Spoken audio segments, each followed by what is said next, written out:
ওই রাঁধুনিটা একদিন হয়তো খুব কষ্ট পেয়েছে কিংবা কিছু হয়েছে, তো গায়ে আগুন দিয়ে একটা রুম আটকে, একটা ক্লাসরুম আটকে গায়ে আগুন দিয়ে ওই রুমটাই মরে গেছিল। চেয়ারটা দেখলাম এরকম এগিয়ে এলো, এগিয়েছে দড়াম করে আরো দরজায় আরো মানে জোরে লেগে গেল। আর সেই সময় কাঠের দরজা যদি একবার আটকে যায় খুলতে প্রবলেম হয়, আর জানলা খোলা মানে তো শ্মশানের দৃশ্য দেখা। এবার এবার শ্মশান থেকে সেই খানিকটা আলো আসছে, সেই আলোতে আমরা তখন রীতিমতো চারজনা মরিয়া হয়ে মোমবাতি খুঁজছি যে জ্বালাবো, কিন্তু বাইরের কেউ শুনতে পাচ্ছে না আমাদের আওয়াজ, কেউ না, কেউ শুনতে পাচ্ছে না, একজন না। তারপরে দেখলাম দুমদুম করে অটোমেটিক জানলা বন্ধ হয়ে গেল। তোমরা কি ভাবলে এটা কি হতে পারে? তখন আমরা তো বুঝতেই পারছি সেই দিদিটাই মানে ডিস্টার্ব হচ্ছে, আলো জ্বালিয়েছি রাত্রি 12টার পর পড়ছি, হয়তো সেই দিদিটার ডিস্টার্ব হয়েছে। আমি তাকে দেখতে পাইনি, কিন্তু তার গলার আওয়াজ কিন্তু আমরা চারজনা পরিষ্কার শুনতে পেয়েছি। গলার আওয়াজ পরিষ্কার শুনতে পেয়েছি যে উনি যে ওনার গলার আওয়াজ। হ্যাঁ, উনি পরিষ্কার বলছে যে তোরা কি ভাবলি যে এই ঘরটা তোরা দখল করবি, ঠিক এরকম, তোরা কি ভাবলি যে এই ঘরটা তোরা দখল করবি, আমি এখানে শান্তিতে আছি, আমি তো কাউকে ডিস্টার্ব করছি না, তাহলে তোরা কেন আমাকে ডিস্টার্ব করতে আসবি, পরিষ্কার এই ওয়ার্ডটা কিন্তু ও ব্যবহার করেছে। নমস্কার, আমি দেবাংশী দে, আমাদের পডকাস্ট চ্যানেলে তোমাদের সকলকে স্বাগতম। তো আজকে আমাদের যে ভিডিও হবে সেই ভিডিও আগের রিলেটেড ভিডিওর থেকে পুরোপুরি আলাদা, একটা হোস্টেল লাইফের ঘটনা।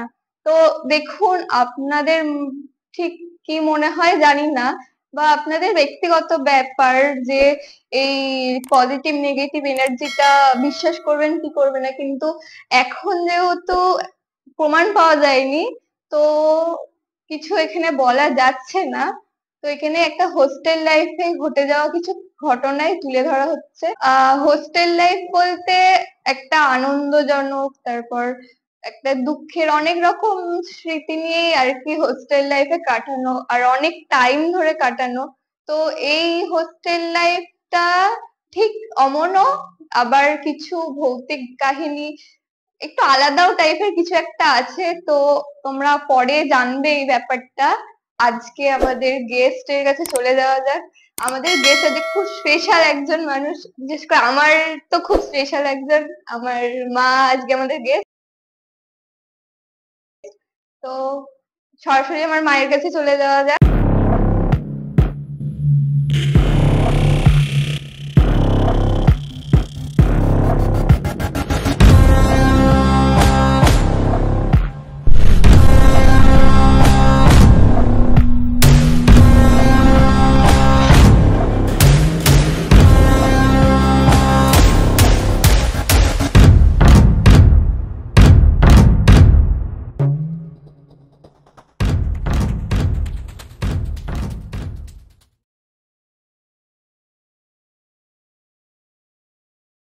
নমস্কার, আমি সরস্বতী দে, আমার বাড়ি কানলা জিউধারা, আমি এসবিএসটিসি তে জব করি। তো এখন তুমি কি করছো? এখন আমি এসবিএসটিসি তেই জব করি। ঠিক আছে, তো আজকে তোমার জীবনের কি পার্ট তুলে ধরবে? আমার জীবনের ছোটবেলাকার একটা পার্ট তুলে ধরবো, যেটা আমার লাইফের সাথে ঘটেছে।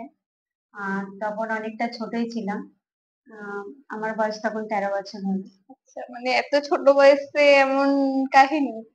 হ্যাঁ, অ্যাকচুয়ালি আমার লাইফটা বাড়িতে কাটেনি, আমি একটা হোস্টেলে থাকতাম, হোস্টেলে পড়াশোনা করতাম।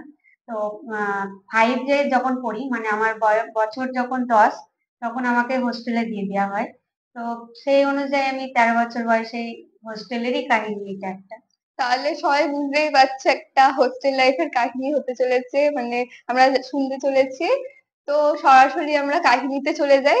তো বলো তোমার জীবনে কি এমন ঘটেছে, আমাদের সাথে একটু শেয়ার করো। আমার জীবনে বলতে, আমি যখন 5 পড়ি, আমার 10 বছর বয়স, তখন তোমার ঝাপানডাঙ্গা বলে একটা জায়গা আছে তোমার, সেটা হলো বর্ধমান থেকে কটলাইনে যেতে হয়। ঝাপানডাঙ্গা তে আমাদের একটা স্কুল আছে, ঝাপানডাঙ্গা সাবিত্রী দেবী বালিকা বিদ্যালয়। ওটা স্কুল প্লাস হোস্টেল একসাথে। এবার মানে স্কুলের সাথে যেহেতু হোস্টেল, অনেকটা বড় এরিয়া নিয়ে, আর ওইটা ছিলই আমাদের তোমার শ্মশানের মধ্যে, মানে ওই শ্মশানের মধ্যে? এরিয়াটাই শ্মশান পুরোটাই। আর চারিদিকটা পুরো ফাঁকা। ওখানে তোমার সামনেতে অনেকটা দূরে কিছু পরিবার থাকে, বাড়িঘর থাকে, কিন্তু অনেকটা ফাঁকা। আর আমাদের হোস্টেলটা যেখানে আছে সেখানটা পুরোটাই মাঠ, চারিদিকটা মাঠ আর গাছপালায় ভর্তি। আর যেখানে হোস্টেল তার পাশেই শ্মশান। আর ওই যেখানে হোস্টেলটা বানিয়েছে সেখানেও শ্মশানই ছিল আগে, তারপরে হোস্টেল বানানোর জন্য ওইটা আর বন্ধ হয়েছে, যে পাশে আর শ্মশান। মানে বোঝাই যাচ্ছে যে মানে ঘটনাটা খুব ভয়ঙ্কর একটা হ্যাঁ, তা লেভেলের বলতে ঘটনা পারি, হতে একটু পারে। ভয়ঙ্করই। আমার জীবনে আচ্ছা, তো তখন ভয়ঙ্কর ব্যাপারই ছিল। হ্যাঁ, অত কারণ ছোট ছিলে তার হ্যাঁ, মধ্যে, ঠিক আছে। দিয়ে তো তারপর?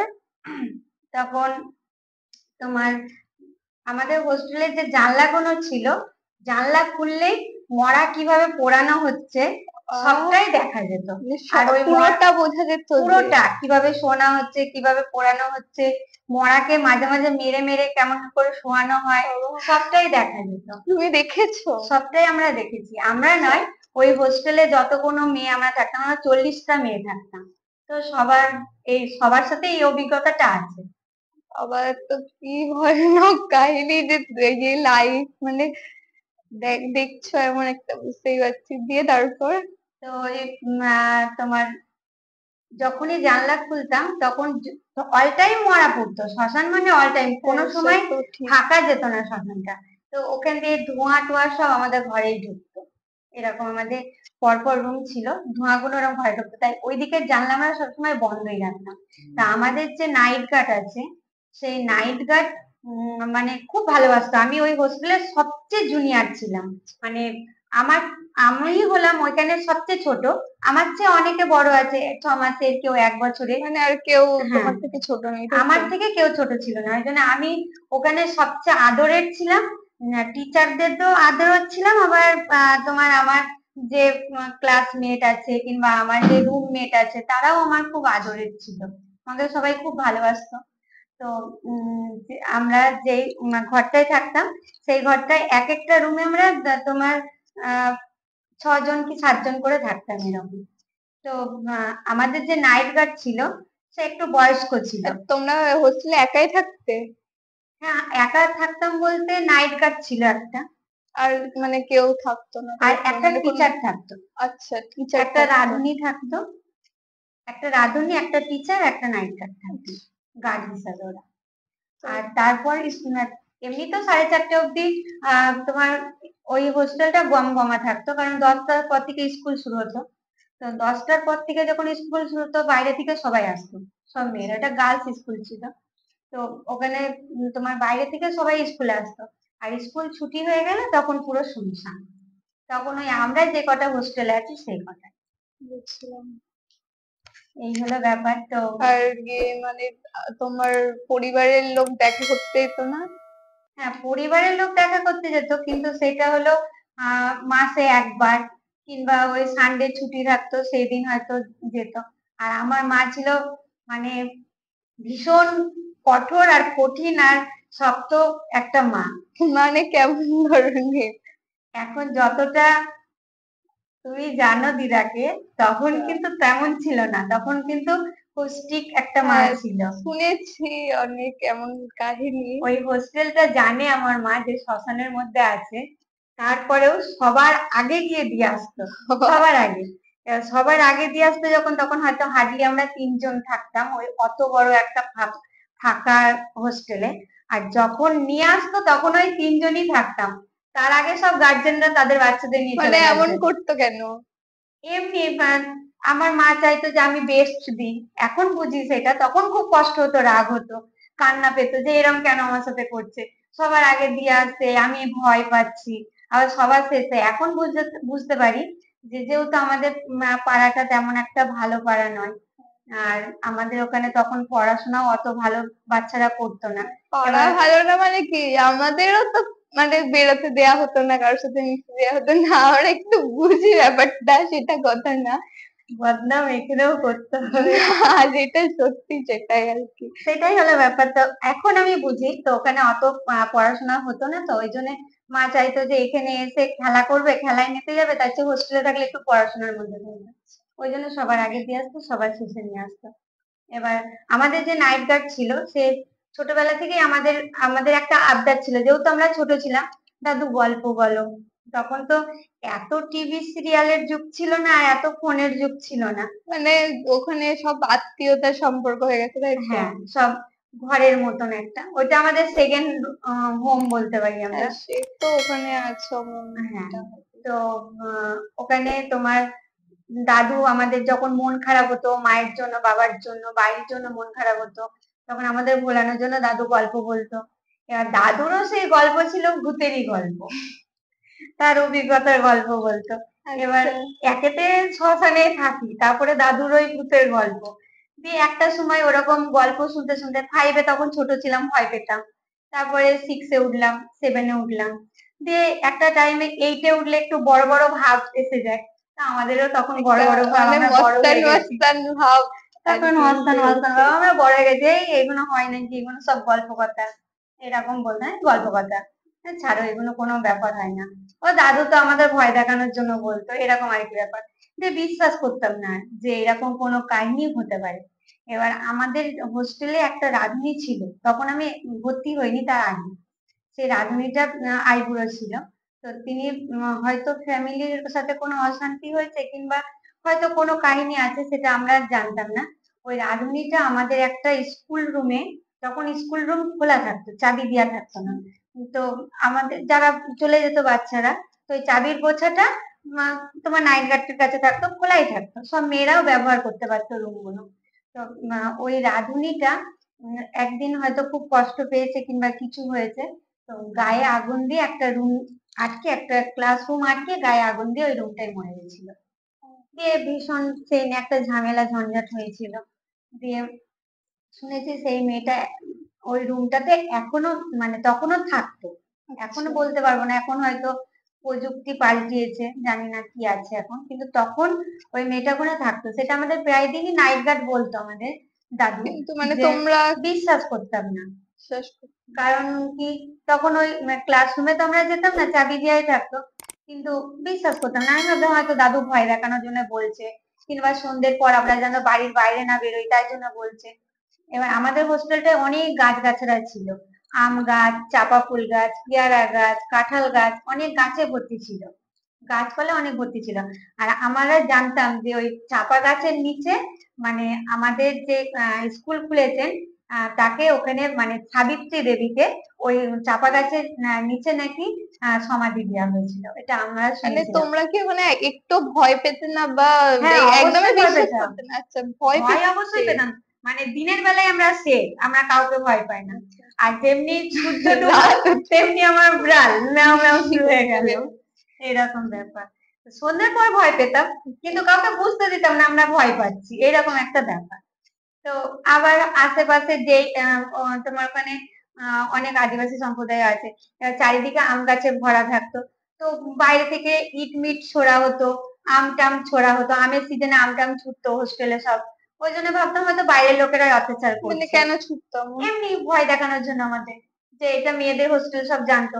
এবার দূর দূরান্ত গ্রামের যে সব তোমার মানে মানুষরা থাকতো, বদমাইশি করতো বদমাশি আর কিছু কি। ছেলে পেলে, এবার পাশে হোস্টেল আছে, বয়েজ হোস্টেল আছে, সেই সব ছেলে পেলেও ঢিল ছুটতো, কখনো আম ছুটতো আমাদের ভয় দেখানোর জন্য। এবার ওই জন্য অত ভয় টয় পেতাম না, ভাবতাম হয়তো ওরা এরকম করছে, এরকম আর কি। মানে প্রথম দিকেও ভয় পেতে না? ছোটবেলায় প্রচুর ভয় পেয়েছি, আচ্ছা, ওই যে পরে বললাম আর এইটের পর থেকে আচ্ছা, দানা গজায় তখন একটা। মানে তখন একটা বুঝে গেছিলে যে হ্যাঁ, অমনি কাহিনী এরকম হচ্ছে। ব্যাপার। যে এবার চাপা গাছের নিচে যে সাবিত্রী দেবীর সমাধি ছিল, ওখানে আমরা চাপা ফুল পাড়তে গেলেই আমাদের সবাইকে ভয় দেখানো হতো, যা না ওখানে সাবিত্রী দেবী আছে, তুই গাছে উঠলেই তোকে ফেলে দেবে। আর আমি চাপা ফুল খুব ভালোবাসতাম, তো আমি সবসময় চাইতাম যে চাপা গাছে উঠে ফুল পারবো। হ্যাঁ, এমন একটা হয় প্রত্যেকটা স্কুলে, এমন একটা মানে হুম। ছোটখাটো একটা ওঠে এমন। হুম। যাই হোক। আর এমনি গাছে চড়তে ভালোবাসতাম, তো চাপা গাছ দিয়ে তখন এরম মানে করতো। তোমরা গাছেও চড়তে? হ্যাঁ, গাছেও চড়তো। বাবা। রবিবার দিন ছুটি থাকতো, সেই সময়টা তো বদমাশি বদমাশি হতো। আর একসাথে অত মেয়ে থাকা মানে একটা ভালো বন্ধুদের টিম থাকা, আর ভালো টিম থাকা মানে বদমাশি হবেই। তার জন্য ভাবি আমি কেন এমন। সেটাই। তো গাছে উঠতাম, দিয়ে একদিন দুদিন তিন দিন গাছে উঠেছি, দেখলাম কিছুই হয়নি, ভয়টা কেটে গেল, যে এইগুলো সব গল্প কথা, গাছে উঠলে সাবিত্রী দেবী কিছু করবে না, এরকম ব্যাপার। ফুল টুল দুদিন পেরেছি, এবার এটা মানে তখন আস্তে আস্তে ভয় কাটছে, একটু সাহসের ব্যাপার এসে গেছে। দিয়ে এবার এইটে পড়াতে এবার একসাথে 10-12 জন পড়লে একটা বিরাট সাউন্ড হয়, এতে পড়াও হয় না। তো আমরা কেউ হয়তো রাতের দিকে মধ্যরাতে পড়তাম, কেউ সন্ধ্যের দিকে পড়াশোনা করতাম, কেউ ভোরের দিকে পড়াশোনা করতাম। একটা উম, মানে এক একজন এক অল্টারনেটিভ একটা করে টিম নিতে। করে নিয়েছিলাম। কিন্তু তারপরেও একটা আওয়াজ তো হতোই। ধর কেউ পড়ছে আমার পাশে, আমার তো ঘুমের ডিস্টার্ব এরকম। তো যেহেতু আমাদের দিদিমণিরা আমাদের ভীষণ ভালোবাসতো, যা বলতাম শুনতো। আর যেহেতু রেজাল্টটাও ভালো করতাম, পড়াশোনায় ভালো ছিলাম, তো দিদিমণিকে একদিন আবদার করলাম যে ম্যাম, আমরা আহ, চাইছি যে আমাদের স্কুল রুমগুলো বিকেলের পর আমাদের একটু খুলে দেওয়ার ব্যবস্থা করতে, যাতে রুমে আমরা পড়তে পারি। তো প্রথমে ম্যাম রাজি হয়নি, হেড ম্যাম। দিয়ে অনেক রিকোয়েস্ট করার পর আহ, তখন আমার কথা আর ফেলতে পারিনি। যে ম্যাম দেখুন মানে রেজাল্ট, তোমাকে খুব হ্যাঁ ভালোবাসতো। ভীষণ ভালোবাসতো। আর যেহেতু রেজাল্ট ভালো করতাম, যতই বদমাশি করি না কেন সব শাশুর মা, মা ভাই। তো বললাম যে ম্যাম এরকম পড়ার ডিস্টার্ব হচ্ছে, রেজাল্টটা তো ভালো করতে হবে। বললো ঠিক আছে, চাবির গোছাটা আমাকে দিয়ে দিল। এবার চাবির গোছা দেওয়ার পরই তখন আমাদের মাথায় ক্লিক করে গেল, যেই ঘরটাতে দিদি গায়ে আগুন দিয়ে পুড়ে মরেছিল সেই ঘরে আমরা পড়াশোনা করি। বাবা, এত সাহস! হ্যাঁ। এবার 4 জনের টিম করে নিলাম যে ওই রুমটাতে ঢুকবো, 4 কোণে 4 জন মিলে পড়বো, তাহলে আমাদের পড়াতেও ডিস্টার্ব হবে না, আর 4 কোণে 4 জন থাকলে গল্পটাও কম হবে। তো এই ভেবে রাত্রির 12টার পর সবাই যখন ঘুমিয়ে গেছে, আমরা বললাম না টিম ওয়াইজ পড়তাম আমরা, তো আমরা খাওয়া দাওয়ার পর রীতিমতো রাত্রির 12টার পর সেই রুমে ঢুকে এবার পড়া শুরু করলাম, লাইট টাইট জ্বালিয়ে দিয়ে, এরকম দরজাটাকে লাগিয়ে দিয়ে, আর দরজার সামনে চেয়ার বসিয়ে দিলাম। মানে দরজার ছিটকিনি লাগাইনি, মানে মনের মধ্যে একটা ভয় তো আছে যে যদি ইনকেস কিছু হয়, যাতে চেয়ারটাকে সরিয়ে তাড়াতাড়ি আমরা বেরিয়ে যেতে পারি, এরকম আর কি বুদ্ধি। তো তখনকার বাচ্চা বুদ্ধি যা হয়, তাই দরজাটাকে লাগিয়ে দিয়েছে আর তার সাথে চেয়ারটাকে লাগিয়ে দিয়েছে। চেয়ারটাকে লাগিয়ে দিয়েছি এই কারণে, চেয়ারটা সরাবো বেরিয়ে যাব, আর যদি খিল দিয়ে দিই তাহলে তাহলে অনেকক্ষণ খুলতে টাইম অসুবিধা হবে, লাগবে। ওই জন্য। এবার আমরা তো আর জানি না যে এইরকম অবাস্তব কাহিনী ঘটবে। 12টায় পড়ছি, কোনো ব্যাপার না। 12:30 বাজলো, পড়ছি, কোনো অসুবিধা নেই। রাতের 1টা যখন বাজলো, দেখলাম ফট করে লাইট এরম দপ দপ দপ দপ করতে করতে দুম করে বন্ধ হয়ে গেল। আমরা ভাবলাম হয়তো লাইটটা কেটে গেছে। এবার তখন তো আর আমাদের হাতে ফোন ছিল না, তবে আমরা মোমবাতিটা অবশ্যই নিয়ে বসেছিলাম, কারণ কারেন্ট চলে গেলে মোমবাতি জ্বালাবো। এবার এখনকার বাচ্চারা তো হাতে ফোন আছে, সঙ্গে সঙ্গে লাইট জ্বালিয়ে দিল। আর তখন আমাদের ওই মোমবাতির উপর, এবার মোমবাতি জ্বালাবো, দেশলাই আর মোমবাতি খুঁজে পাচ্ছি না। হ্যাঁ। এবার দেশলাই আর মোমবাতি খুঁজে পাচ্ছি না, আমার এখনো গায়ে কাঁটা দিচ্ছে, সেই পুরোনো স্মৃতিতে ফিরে গেছি, সেই বাচ্চা বেলায় ফিরে গেছি আমি এখন। তো তোমার চেয়ারটা দেখলাম এরকম এগিয়ে এলো, এগিয়েছে দড়াম করে আরো দরজায় আরো মানে জোরে লেগে গেল। আর সেই সময় কাঠের দরজা যদি একবার আটকে যায় খুলতে প্রবলেম হয়, আমাদের ঘরের দরজাও কিন্তু এখন এরকম হয়। তো ওই রকম পুরো একদম দড়াম করে লাগলো। দিয়ে আমি বললাম কি হলো, দড়াম করে লাগলো, আমরা তো এবার আমরা ভাবছি হয়তো 4 জন ছিলাম 4 কোণে, ভাবলাম কেউ হয়তো বেরোনোর চেষ্টা করছে। আমি নাম ধরে ডাকাডাকি করছি, কিরে তোরা বেরোচ্ছিস নাকি? বলছে না তো, আমরা এই তো এখানে আছি। কারণ আমাকে সবাই যেহেতু আমার বাপের বাড়ির টাইটেল ছিল রাজবংশী, তো তখন রাজবংশীটা অত প্রচলন ছিল না, তো আমাকে রাজবংশী টাইটেলটা পুরো ডাকতো না, আর সরস্বতী নামটাও পুরো ডাকতো না, রাজ বলে ডাকতো। দিয়ে এবার আমি তোমার বলছি কিরে সব বেরিয়ে গেলি নাকি? বলছে না না রাজ, আমি আছি, আমরা এখানেই আছি। দিয়ে আমি বলছি কোথায় আছিস তোরা, আমার কাছে আয়। কে দরজাটা ঠেলে ফেলো? বলে আমি তো ঠেলিনি। একজনা ছিল রেখা, একজনা ছিল মায়া, আমি ছিলাম, আর একজন ছিল, সেটা হলো তোমার মামন, ওর নাম। আমার নাম না, ডাক নাম মামন, কিন্তু তার অরিজিনাল নাম ছিল মামন। তো 4 জনা ছিলাম। তো বলছে না না রাজ, আমরা এখানেই আছি। দরজা কে ঠেললো? এবার তখন রীতিমতো ভয় লাগছে। এবার আমরা বেরোনোর চেষ্টা করছি, তা পারছি না। দিয়ে মানে মোমবাতি দেশলাই আমরা হাতের গোড়ায় রেখেছি, সেই মোমবাতি দেশলাই আর খুঁজে পাচ্ছি না। আর এবার জানলাগুলো দেখলাম দড়াম দড়াম দড়াম দড়াম করে খুলে গেল, মানে হট করে দেখছি জানলা দরজা সব খুলে গেল। ঠিক আছে, পুরো একদম খুলে গেল, জানলা দরজা খুলে গেল, অথচ বাইরের দরজা আমরা খুলতে পারছি না। জানলাগুলো সব খোলা, দরজা আটকানো, দরজা খুলতে পারছি না। জানলাটা যেমনি খুলে গেল একটু মনে মানে তখন আরো ভয় ধরে গেল যে জানলাটা তো আমাদের লাগানো ছিল, খুললো কি করে। আর জানলা খোলা মানে তো শ্মশানের দৃশ্য দেখা। হ্যাঁ তাই তো। এবার এবার শ্মশান থেকে সেই খানিকটা আলো আসছে, সেই আলোতে আমরা তখন রীতিমতো চারজনা মরিয়া হয়ে মোমবাতি খুঁজছি যে জ্বালাবো। মোমবাতি খুঁজে পেলাম না। তারপরে অনেক কষ্টে দেখলাম না, যেখানে মোমবাতি রেখেছি একটু আগে খুঁজছিলাম, পেলাম না। কিন্তু পরে মোমবাতি পেলাম, সেখানেই আছে। একটু আগে ছিল না, পরে পেলাম ওখানে আছে। এবার যখন মোমবাতি জ্বালাচ্ছি, মোমবাতি আর জ্বালাতে পারছি না। যতবার জ্বালাতে যাচ্ছি ততবার নিভে যাচ্ছে, যতবার জ্বালাতে যাচ্ছি নিভে যাচ্ছে। তখন বলছে, কি ভাবলি যে এই ঘরটাই তোরা পড়লে আমি পড়তে দেবো? এটা শুধু আমার ঘর। এরকম একটা আওয়াজ পেলাম। এবার মানে তখন রীতিমতো আমাদের অবস্থা খুব খারাপ। আমরা পুরো চেঁচাচ্ছি, আমরা চেঁচাচ্ছি ঘর ভর্তি, যে আওয়াজ, প্রচুর আওয়াজ, আমাদের চারজনের চিৎকার। কিন্তু বাইরের কেউ শুনতে পাচ্ছে না আমাদের আওয়াজ, কেউ মানে না, কেউ শুনতে কেউ পাচ্ছে না। শুনতে পাচ্ছে না, একজন না। নাইট গার্ড দাদুও পর্যন্ত শুনতে পাচ্ছে না আমাদের আওয়াজ। এতটা ভয়ের ব্যাপার হয়ে গেছে আমার। তখন আমরা মানে রীতিমতো তখন আমাদের মানে মরবার জোগাড়, এমন মানে দম আটকে যাওয়ার জোগাড়। তারপরে দেখলাম দুমদুম করে অটোমেটিক জানলা মানে বন্ধ হয়ে গেল। তোমরা কি ভাবলে এটা কি হতে পারে? তখন আমরা তো বুঝতেই পারছি সেই দিদিটাই মানে ডিস্টার্ব হচ্ছে, আলো জ্বালিয়েছি, মানে রাত্রি 12টার পর পড়ছি, হয়তো সেই দিদিটার ডিস্টার্ব হয়েছে। দিয়ে তোমার এত চিৎকার করছি, বাইরের কেউ শুনতে পায়নি। দিয়ে আবার দুমদুম করে জানলাগুলো আবার বন্ধ হয়ে গেল। দিয়ে তখন দেখলাম আবার চেয়ারের আওয়াজ। যখন চেয়ারের আওয়াজ এলো, তখন দেখছি আলোটাও জ্বলে উঠলো। দিয়ে আমরা কোনো রকম ওই ঘর থেকে বেরিয়েছি, বেরিয়ে ছুটে আগে নাইট গার্ড দাদুর কাছে গেছি, যে আমরা এত চিৎকার করছি, তুমি এখানে গার্ড দিচ্ছ মানে আমাদের। বেরাতে পেরেছো পরে? হ্যাঁ, আমাদের ক্ষতি হয়নি, আমাদের বার করে দিয়েছে। বেরিয়ে দিয়ে মানে আমাদের এমনি তখন ছেড়ে দিতে, মানে শুধু ওইটুকুনি আমাদের ভয় দেখানো, মানে ওর মূল উদ্দেশ্য ছিল যাতে আমরা ওকে ডিস্টার্ব না করি, আমরা ওকে শান্তিতে ওখানে থাকতে দিই। তাই আমরা যেহেতু আমরা ভেবেছিলাম ওই ঘরটা আমরা দখল করব, আমরা করবো, তাতে তো ওর ডিস্টার্ব হবে না। এবার ও মরার পর থেকে ওই ঘরটাতে শুধু দিনের বেলায় ক্লাস, মানে খুব যদি মানে স্টুডেন্টের ভিড় না হয়, ওখানে ওই ঘরটা খোলাও হতো না ক্লাসের জন্য, ওই ঘরটা খোলাও হতো না।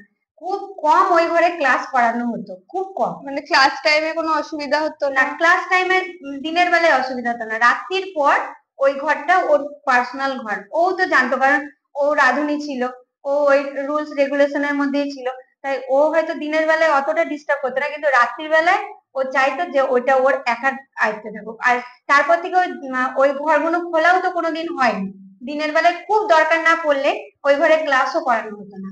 যে আমরা গিয়ে তো রীতিমতো নাইট গার্ড দাদুকে বকছি, হ্যাঁ আমরা এত চিৎকার করছি, চারজন মিলে এত চিৎকার করছি, তুমি শুনতে পাচ্ছ না? দিয়ে বলছে কি, একটা আওয়াজও তোদের গলায় আসেনি, আমি তো এইখানেই বসে আছি, তুই তো দেখছিস আমি এখনো জেগে আছি। তোদের তো 1000 বার বারণ করলাম যে এই ঘরটায় ঢুকিস না, ঢুকিস না, ঢুকিস না। এবার মানে আমাদের ভয় লাগছে, যদি হেড ম্যামের কাছে চলে যায় কথাটা, তাহলে তো আবার চাবি কেড়ে নেবে। হ্যাঁ, মানে দাদু জানতো যে ওই ঘরে তোমরা হ্যাঁ, গেছো? দাদুকে তো বলেই ঢুকেছি, যে দাদু তো নাইট গার্ড, ওকে যদি বলে না ঢুকি তাহলে তো আমাদের অ্যাক্সিডেন্ট কিছু হয়ে গেলে আমাদের গার্জেনদের কৈফত কে দেবে? তা আচ্ছা। আমাদের যা করবো পারমিশন নিয়েই করতে হবে। তো কিন্তু দাদু যেহেতু আমাদের ফ্রেন্ডলি বন্ধুর মতন ছিল, দাদু আমাদের বারণ করেছিল ওই ঘরটায় ঢুকতে। কিন্তু ওই যে বললাম না, এইটের পর থেকে তখনকার মানুষদের একটু ডানা গজায়, আমাদেরও গজিয়েছিল। দিয়ে তো দাদুর কথা শুনিনি। তো দাদু বললো, আমি 1000 বার বারণ করেছিলাম যে ঘরে ঢুকবি না, ঢুকবি না, ঢুকবি না, কেন ঢুকতে গেলি? দিয়ে তারপরে তো রীতিমতো ধুম জ্বর আমাদের পরের দিন সকাল থেকে মানে শুরু হলো। সবার জ্বর? চারজনেরই জ্বর, যে চারজন ওই ঘরে ঢুকেছিলাম সেই চারজনেরই জ্বর, খুব জ্বর। এবার 1 মাস না হলে তো আমার মা কোনোদিনই ওখানে ঢুকতো না, মানে আদার্স বাচ্চাদের মারা 15 দিন অন্তর হয়তো বাচ্চাদের দেখতে গেল। আর আমার মায়ের কথা হলো, আমি যেহেতু একটা মেয়ে, আমি যদি 10 দিন পর পর মাকে দেখি তাহলে আমার মন বসবে না ওখানে, তাই আমার মা 1 মাস বাদে বাদে যেত। আচ্ছা। দিয়ে এবার জ্বর এত, মায়ের কাছে খবরও নেই, ফোন তো করতে পারি না, তখন ফোন টোন ছিল না। এবার ওই জন্য মায়ের কাছে খবর যায়নি। 1 মাস বাদে যখন তখন ওই হেড ম্যাম যে, সে তো পুরো মায়ের জায়গাটা, মাকেও সে খুব ভালোবাসতো, তো মায়ের জায়গাটা সে খুব সুন্দরভাবে পালন করেছিল। দিয়ে নাইট গার্ড যে দাদু ছিল, সেই দাদু আবার ম্যামকে বললো যে আমি ওই 4টে মেয়েকে একটু বাইরে বার করতে যাই। আমাদের বাইরে বেরোনোর কোনো নিয়ম ছিল না, গেটের বাইরে আমাদের বেরোনো যেত না, যা করো গেটের ভিতর। গার্জেন আসবে মাসে একবার, খাবার টাবার সব দিয়ে যাবে, ব্যাস গেটের ভিতর। আর যদি কখনো আমাদের দরকার পড়তো কিছু, তো আমরা ওই নাইট গার্ডকে বলতাম, সে এনে দিত। তো তখন ওই দাদু তো ব্যাপারটা পুরোটাই জানে যে কি কারণে আমাদের জ্বর এসছে, সেদিনের রাতের পুরো ঘটনা সেটা পুরোটাই নাইট গার্ড দাদু জানে আমাদের। তো তখন ওইটা দাদুকে আমরা বারণ করেছিলাম যে দাদু বলো না ম্যামকে, তাহলে আমাদের আর পড়তে দেবে না ক্লাসরুমে। ওই রুমটা না হলে আদার্স রুমেও তো আমরা পড়তে পারবো। তো তখন দাদু সেই কারণে আমাদের আর বলেনি ম্যামকে। তো ম্যামের কাছ থেকে স্পেশাল ভাবে পারমিশন নিয়ে যে আমি এই 4টে মেয়েকে দায়িত্ব সহকারে নিয়ে যাব 2 ঘন্টার জন্য, দিয়ে আবার তোমার মানে আমরা বলেনি কোথায় নিয়ে যাবে বা কিছু? হ্যাঁ জিজ্ঞাসা করেছিল ম্যাম, যে বললো যে আমার বাড়িতে নিয়ে যাবো, আমার বাড়িতে সত্যনারায়ণের পুজো। দাদু এসব মিথ্যে কথা বলে যে, এবার দাদুর যেহেতু ছেলে মেয়ে ছিল না, যে আমাদের নাইট গার্ড তার কোনো ছেলে মেয়ে ছিল না, সেই বয়স্ক দিদা আর দাদুই থাকতেন। আর দূর সম্পর্কে যারা আত্মীয় আছেন তারা আসতেন দাদুর কাছে। তো যেহেতু ওনার ছেলে মেয়ে ছিলেন না, তাই জন্যই হেড ম্যাম ওনাকে তেমনি স্নেহের চোখে দেখতেন। তো আমাদের যখন নিয়ে যাওয়ার কথা বলেছিলেন, ভেবেছিলেন হয়তো পিতৃ স্নেহে নিয়ে যেতে চাইছেন। আচ্ছা। তো তখন বললো যে ঠিক আছে নিয়ে যাও, কিন্তু 2 ঘন্টার মধ্যে আবার দিয়ে যেতে হবে। তো ওখানে আবার একটা লিখিত জমা দিল, যে আমাদের আবার নিয়ে গেল 4জনকে, দিয়ে আবার ওখানে নিয়ে গিয়ে আমাদের ঝাড়ানো তাবিজ টাবিজ করা হলো। দিয়ে তারপরে আবার ডাক্তার টাক্তার দেখিয়ে ওষুধও খেলাম, তোমার সঙ্গে তাবিজ টাবিজও দিয়ে তারপরে 3 দিন বাদ থেকে আবার জ্বরটা আস্তে আস্তে নামতে লাগলো। মানে নেমে গেছে? হ্যাঁ, যে দিয়ে সেই ভয়। থেকে মানে মানে আমি অভিজ্ঞতা আমার অর্জন হয়েছে যে না, পজিটিভ পাওয়ার বলে তো কিছু একটা আছে। আমি তাকে দেখতে পাইনি, কিন্তু তার গলার আওয়াজ কিন্তু আমরা 4জন পরিষ্কার শুনতে পেয়েছি, মানে গলার আওয়াজ পরিষ্কার পেয়েছো? শুনতে পেয়েছি। যে উনি, যে ওনার গলার আওয়াজ হ্যাঁ, পেয়েছে? উনি পরিষ্কার বলছে যে তোরা কি ভাবলি যে এই ঘরটা তোরা দখল করবি, এমন? ঠিক মানে এরকম, তোরা কি ভাবলি যে এই ঘরটা তোরা দখল করবি, আমি এখানে শান্তিতে আছি, আমি তো কাউকে ডিস্টার্ব করছি না, তাহলে তোরা কেন আমাকে ডিস্টার্ব করতে আসছিস। পরিষ্কার এই ওয়ার্ডটা কিন্তু ও ব্যবহার করেছিল তারপর এই থেকে আর ভয় সেন্টেন্সটা। পেতে ওখানে? হ্যাঁ ও বাবা, তারপর থেকে অটোমেটিক ওই ঘরে আর কোনোদিন ঢুকেই নি, কোনো প্রশ্নই ওঠে না, দিনের বেলাতে ওই ঘরে ধারে কাছে আর আমরা নেই। হোস্টেলে? হোস্টেলে তো আরো অনেক কাহিনী, মানে হোস্টেলটাই ছিল একটা মানে রহস্যময় মোড়া। তারপরেও আমার জীবনে অনেক হোস্টেলের কাহিনী আছে, যেমন ছোটখাটো ওগুলো সবার মধ্যেই হয়। হয়তো দেখা গেল আমরা সবাই এরকম, আমাদের হোস্টেলের নিয়ম ছিল যে সন্ধ্যে 7টার পর আমরা যারা যারা আছি তারা এক জায়গায় থালা পরপর সাজিয়ে রাখি। কারণ আমাদের যখন রাঁধুনি খেতে দেয়, তখন ওই খালি ঘন্টা বাজিয়ে দেয়, আমরা 40 জন এসে একদম লাইন ধরে বসে পড়ি। এবার ওই থালা তখন আমাদের দিয়ে দেওয়া হয়। এবার যে থালা দেয় না জমা, তার সেদিন খাওয়া বন্ধ, সে আর খেতে পাবে না। মানে খেতেই দেয় না? না, সে সেদিনের রাতে না খেয়েই থাকলো। সে সকালবেলা যদি জমা না দেয়, সে সকালবেলায় সারাদিন না খেয়ে থাকবে। আর সে যদি রাতের সন্ধ্যের পর না জমা দেয়, তাহলে সারা রাত সে না খেয়ে থাকবে। এটা নিয়ম ছিল। তো একদিন দেখা গেল আমরা 10টা মেয়ে থালা জমা দিয়েছি, আর আমরা এরম বারান্দায় বসে আছি, বসে বসে খুব গরম, হাওয়া খাচ্ছি, গল্প করছি। সবসময় যে পড়ার মুড থাকে তা তো নাই, কিছুটা সময় তোমার গল্প করে মুড চেঞ্জ করা হয়। তো গল্প করছি, 4জন জমিয়ে বসে গল্প করছি, সঙ্গে নাইট গার্ড দাদু আছে, সেও ভূতের গল্প বলছে। গল্প বলতে বলতে দেখছি হঠাৎ 10টা থালা একসাথে এরম আমাদের দিকে এরম এগিয়ে আসছে, মানে 10টা থালা তোমরা একসাথে সবাই দেখেছো? পুরো এরম দেয়াল এরম পরপর পরপর সাজানো আছে, দেখছি হঠাৎ এরম 10টা থালা এরম একবারে গড়াতে গড়াতে গড়াতে গড়াতে আমাদের কাছে আসছে। দিয়ে এবার হট করে এরম করে যেমনি আমি তাকিয়েছি, দেখছি 10টা থালা ওইভাবে এগিয়ে আসছে। তখন আমরা যে যার মানে উদ্ধশ্বাসে পুরো মাঠের মাঝখানে দৌড়িয়ে গেছি, মানে আমাদের যে উঠোনটা আছে বড় উঠোনটা, দৌড়িয়ে গেছি, ভাবছি ওখানে গেলে হয়তো আমরা বাঁচবো। যে দেখছি হ্যাঁ 10টা থালা এগোতে এগোতে আমাদের ওখানে এলো, বললো ঝরঝর করে চারদিকে ছড়িয়ে গেল। এরকম তো অনেক ঘটনা আছে।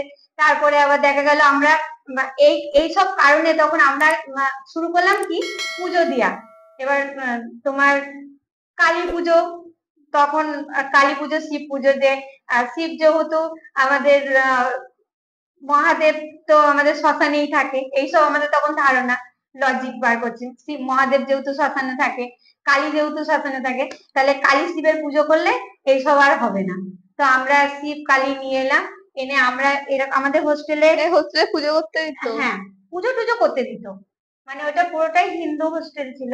তো ওখানে আমরা পুজো টুজো সবাই করতাম। এরকম পরপর এরকম সাজানো ছিল, ইট ইট ইট ইট এরকম করে সাজিয়ে তার উপরে কাঠের তক্তা পেতে দিয়ে তার উপরে বই রাখা হতো, তার উপরে একটা তক্তা পেতে তার উপরে মানে এরকম আমরা শুতাম, আর এরকম মাথার গোড়ায় শিব আর কালীকে রেখে দিয়েছি। পুজো দিতাম সকালবেলায়, সবাই যে যা পারতো পুজো দিত, প্রণাম করতো। তো এইরকম হতো, পুজো দেওয়া হতো। তারপরে অনেকদিন এই চ্যাপ্টারটা আস্তে আস্তে আমরা ভুলতে শুরু করেছি। ভয় আস্তে আস্তে আমাদের কমতে শুরু করেছে। তো ওই যে তোমার দিদার যেমন রীতিমতো স্বভাব, সবার শেষে নিয়ে যাওয়া। তো পরীক্ষা শেষ, সব ছুটি, যে যার গার্জেন তাদের বাচ্চাদের নিয়ে চলে গেছে, আর আমরা 3 জন রয়েছি মাত্র। 3 জন রয়েছি। এবার তখন আমরা নাইট গার্ডকে বললাম যে দাদু তুমি কিন্তু আমাদের গেট খোলা থাকবে, তুমি কিন্তু আমাদের গেটের সামনেই থাকবে, আমরা 3 জন আছি। রীতিমতো জানলা টানলা সুন্দর করে লাগিয়ে আবার একটা করে পেরেক মানে ভরে দিয়েছি। পেরেক কেন ভরে পেরেক ভরে দিয়েছি এই কারণে, আগের বারের ঘটনাটাই ঘটেছিল, জানলা খোলা জানলা বন্ধ করা, সেই ভয়টা তো ছিল। তো আমরা জানি লোহার মানে লোহার শিকল হতে পারে, কিন্তু কাঠের জানলা, কিন্তু যদি আবার খুলে যায়, ওই জন্য তার মাঝখানে পেরেক গুঁজে দিয়েছি যাতে না খোলে। এরকম মানে ভালো লজিক বার করেছিলে। হ্যাঁ, তো 3টে জানলা এরকম লাগিয়ে দিয়ে পেরেক গুঁজে দিয়েছি, যাতে ওই দিক থেকে যদি হাওয়া আসে, কারণ পুরোটাই তো ওই দিকটা শ্মশান, ওই দিক থেকে যদি হাওয়া আসে যাতে জানলাটা না খুলে। এইরকম ভাবে মানে, আর এইভাবেই শুইতো, মানে যদি জানলা খোলে শুয়ে শুয়েও আমরা শ্মশানের আগুন দেখতে পাবো। তো ওই জন্য জানলাটাকে পুরো বন্ধ করে পেরেক লাগিয়ে দেওয়া হয়েছে, দরজা খোলাই রেখেছি আমরা, শিকল মেকল দিইনি, যেহেতু 3 জনাই আছি মাত্র। দাদু বাইরে আছেন বসে চেয়ার নিয়ে, আর আমরা 3 জনা পরীক্ষা শেষ, গল্প করতে করতে ঘুমাচ্ছি 3 জনা একসাথেই, মানে আলাদা আলাদা বিছানা হতো, বেড আলাদা আলাদা, কিন্তু সেদিন আর আলাদার কোনো প্রশ্ন নেই, একসাথেই 3 জন। তো হঠাৎ ভয়ে না মানে একটা মজা করবো, ভয়ে অবশ্যই ভয়ে, অত বড় একটা হোস্টেল আর অত বড় স্কুল, সবটাই তো একদম খাখা করছে, চারিদিকটা অন্ধকার, গাছপালা ভর্তি, একদম নির্ঝুম, 3টে মানুষ। তোমার দিদিমণি যে থাকতেন সে চলে গেছে, রাঁধুনি রান্না করে চলে গেছে, 3 জনের জন্য তিনি কি আর থাকবেন, তিনিও চলে গেছে, শুধু 3টে মানুষ, আমরা বাচ্চা আর ওই আমার নাইট গার্ড দাদু, তাছাড়া 4 জন ছাড়া কেউ নেই। মানে ভাব, অত বড় একটা জায়গা, প্রায় অতখানি নিয়ে, প্রায় ধর কত বড় হতে পারে, আমাদের খ্রিস্টান চার্চগুলো তো দেখেছিস কত বড় বড়, তাহলে সেটা নিয়েই অনুমান কর কত বড় হতে পারে। আর সেটা যদি সন্ধ্যের পর কেমন হতে পারে, শুধু 3 জন যদি থাকি, 4 জন, তারপর মরা পোড়া, তারপরে আবার শ্মশানের ওইদিকে মরা পোড়ানো টোড়ানো তো রয়েছে, তাহলে সেই নাম কীর্তনের আওয়াজ তো সবসময় শুনছি, ঠিক আছে। এবার ভয়ের হ্যাঁ, একটা ভয় মানে তখন খুব কাঁদতাম আমি এসে, যে তুমি আমার সাথে এরকম অন্যায় কেন করো মা, কেন এরকম আগে দিয়ে আসো, আগে কেন পরে কেন নিয়ে আসো, কেন এরকম করো, মানে তখন বিশাল একটা অভিযোগ ছিল, মানে মা বাবার সাথে পারলে কোনো সম্পর্কই রাখবো না, এরকম একটা ব্যাপার, স্বাভাবিক এটা। ঠিক আছে। তো এরকম একটা অভিযোগ তো ছিলই।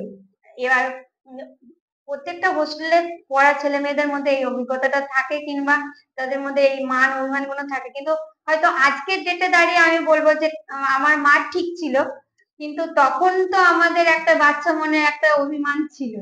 তো হঠাৎ দেখা গেল যে দরজা জানলা পেরেক দেওয়া সত্ত্বেও পেরেক খুলে 3টে দরজা জানলা একদম একসাথে দড়াম করে খুলে গেল, আর ওপরে যে কালী শিব আছে, কালী শিবের ছবি ছিল, সেটা দড়াম করে আমাদের মাথায় এসে পড়লো, কালী আর শিবের ইয়েটা, তোমার ছবিটা, কারণ ওদের নিচেই শুয়েছিলাম, এসে পড়লো।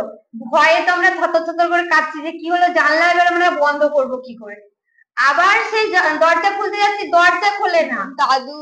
দাদুটাকে সেই দিন চেঁচানোটা দাদু শুনতে পেয়েছিল। হ্যাঁ, যেমনি চিৎকার করছি, দরজা উনিও খুলতে পারছে না, এদিক থেকে আমরাও টেনে খুলতে পারছি না, দিয়ে রীতিমতো সেই বলে না খরগোশের বুদ্ধি, খরগোশরা যেমন মাথায় ঢুকিয়ে দিলে ভাবে যে আমি বেঁচে গেলাম, তখন 3 জন আমরা ভয়ে ওই বেডের নিচে মাথাটা ঢুকিয়ে দিয়েছি, পিছনটা আমাদের আছে, অথচ বেডের নিচে আমাদের মাথা ভয়ে যে আমরা কি করে বাঁচবো। দিয়ে তখন অনেক কষ্ট করে দাদু পিটিয়ে পিটিয়ে পিটিয়ে দরজা খুলেছে, খুলে দেখছে আমরা ওরকম তিনজনা মাথা গুঁজে ভিতরে ঢুকে বসে আছি। এইরকম অভিজ্ঞতা আমাদের আছে।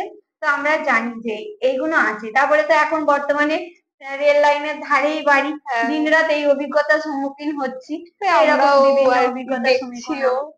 তো আপনারা সকলে নিজের কানেই শুনে নিলেন হোস্টেল লাইফের একটি ঘটনা। তো কমেন্টে আপনাদের মতামত জানাবেন, লাইক করবেন আর শেয়ার করবেন, সাবস্ক্রাইব করতে ভুলবেন না। নমস্কার।